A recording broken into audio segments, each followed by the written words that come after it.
Hello friends, welcome to my channel. तो देखिए, सभी जगह पर बच्चों की वैकेशंस हो चुकी हैं और बच्चे इस समय घर में टाइम स्पेंड कर रहे हैं। तो अगर आप अपने बच्चों को घर पे ही पढ़ाते हैं, सेल्फ स्टडी कराते हैं, तो एक टाइम टेबल मैंने आगे वीडियो में जो आप देखेंगे, एक टाइम टेबल मैंने सेट किया है और उस टाइम टेबल की मदद से अगर आप अपने बच्चों को वैकेशंस में पढ़ाएंगे तो वो एक तरीके से बिजी भी रहेंगे और खाली भी रहेंगे और उनका सारा कोर्स कवर हो जाएगा।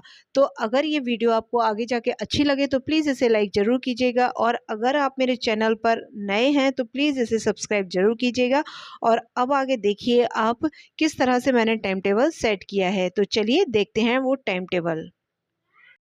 तो देखिए, अगर आपके बच्चे गर्मियों में कहीं घूमने जाते हैं तो ठीक है। अदरवाइज़ अगर आप घर में कहीं भी नहीं जाते, घर में ही रहते हैं, तो गर्मियों की छुट्टियों के टाइम को हम यूटिलाइज़ कर सकते हैं। उसके लिए देखिए मैंने क्या किया है कि इस तरह से थोड़ा टाइम का शेड्यूल बनाया है, जिससे बच्चा थोड़ा-थोड़ा ही पढ़े और लेकिन उसके ऊपर कोई भी बर्डन ना पड़े। तो देखिए, सबसे पहले यहाँ पर संडे है, तो संडे में 2 सब्जेक्ट लिए हैं, लिटरेचर, जीके।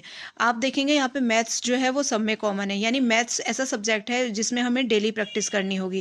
तो संडे को हमें इंग्लिश लिटरेचर और जीके लिया है मैंने। मंडे को इंग्लिश लैंग्वेज और हिंदी लिटरेचर। तो आपको सब्जेक्ट इस हिसाब से लेने हैं कि एक थोड़ा सा जिसमें ज़्यादा याद करने को होता है, एक ऐसा लेना है जिसमें कम याद करने के लिए होता है। तो जैसे इंग्लिश लिटरेचर के साथ जीके, जीके में थोड़ा कम होता है, लिटरेचर में ज़्यादा होता है, तो इस तरह से लिया है। लेकिन मैथ्स आपको डेली लेना है।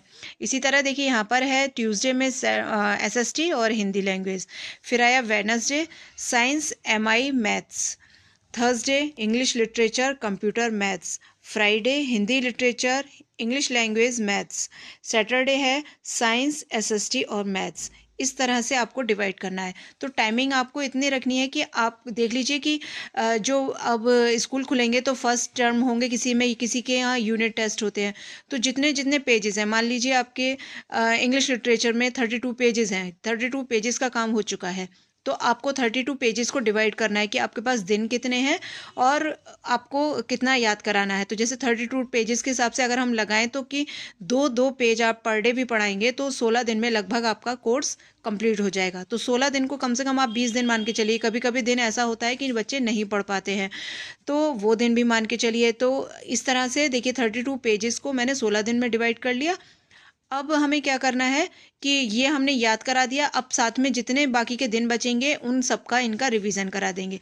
अब स्कूल जब बच्चे जाएंगे तो स्कूल जाने में जब बच्चे के टेस्ट शुरू हो जाते हैं, स्कूल जाने में जुलाई में बच्चों के टेस्ट शुरू हो जाते हैं, तो बच्चों को याद करने का इतना बर्डन नहीं पड़ेगा, सिर्फ रिवीजन करना है और उन्हें एग्ज़ाम देना है। तो इस तरह से एक बार आप भी इसको फॉलो करके ज़रूर देखिएगा। बहुत इफ़ेक्टिव टेक्निक है ये।